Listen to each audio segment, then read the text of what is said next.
A penny's worth of character, episode 16.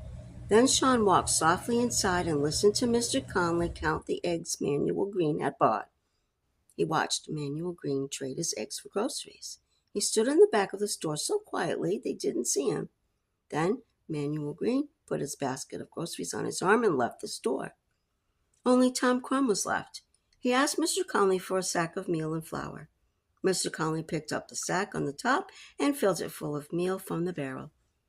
He weighed it to see if it had 10 pounds. He had 11 pounds, and he slowly tipped a pound out, watching his scales to see that they were correct. Sean watched too. Then Mr. Conley got the second sack. He dipped a scoop of flour from the barrel into the sack. Then he dipped another and another as if he were in a hurry.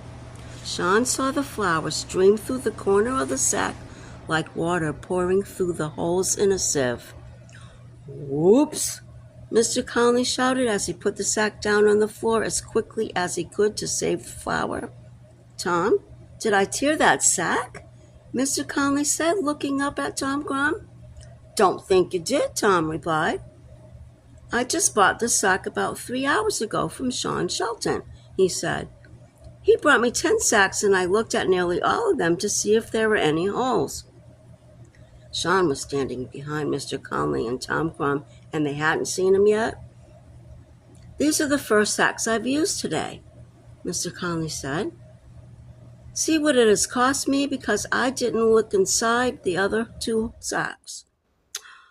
"You can't trust young'uns nowadays," Tom said.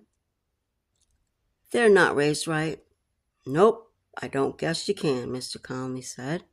"But I'd miss 'em if they didn't come in here and trade me sacks, roots, herbs, eggs, and pelts for candy and soda pop. I like to have them around." When Mr. Conley had finished saying these words, he looked back and saw Sean with an empty sack in his hand. He looked straight at Sean.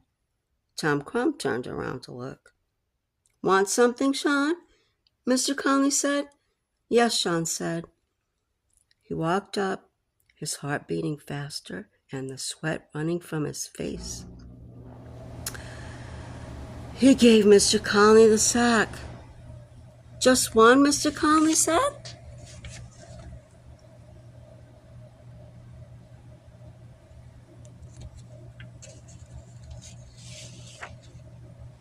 "Yes," Sean said as Mr. Conley opened the sack to look for holes.